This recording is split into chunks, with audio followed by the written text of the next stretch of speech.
જૂનાગઢ જિલ્લામાં સાર્વત્રિક મેઘમહેર થઈ છે અને 3 ઇંચથી લઈને 15 ઇંચ સુધીનો વરસાદ ખાબક્યો છે। હાલ આપણે જૂનાગઢ તાલુકાના વધાવી ગામના રોડ ઉપર છે।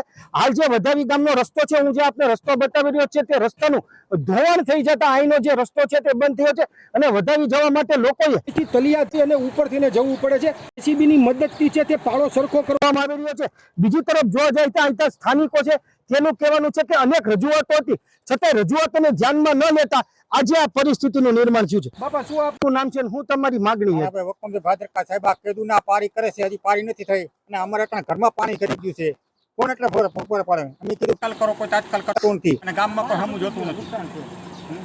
અચ્છા, આપનું શું કહેવાનું છે? અમે કીધું આ પારીને અમે કે એક વર્ષ ધારવી જાવ તો એ કે અમે 10 દિવસ પહેલા પુલ કરી નાખો અને પારી ધારવી જાવ તો પુલ નો કર્યો પારી અમે કે પારી તમે ધારવી જાવ આખાર આવી ગયો તો કે અમે 10 દિવસ કરી દઉં તો એને બદલે વરસાદ પડી ગયો તો એને કઈ તાકી લાગે એમ નથી, અમારા સલામતી રહે એમ નથી।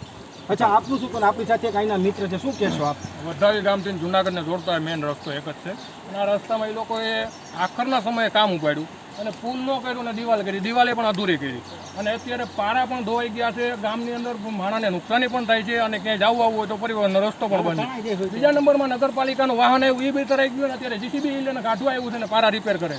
અમારી વાડીઓમાં પાણી કરી ગયું, જેથી કરીને ઘણી બધી નુકસાની છે। આગળ વાંચતા આવતા ખેતરોમાં પણ પાણી અહીંથી નામ વયું ગયું છે, જ્યાં પાણી ધૂળને હિસાબે નિકાલ વ્યવસ્થિત નહોતો એના કારણે ઘણી બધી નુકસાની આગળ પણ થઈ છે।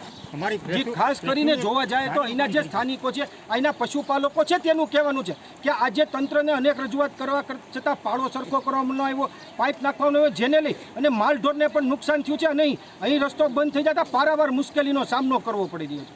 અતુલ વ્યાસ, ન્યૂઝ 18 ગુજરાતી, વધાવી।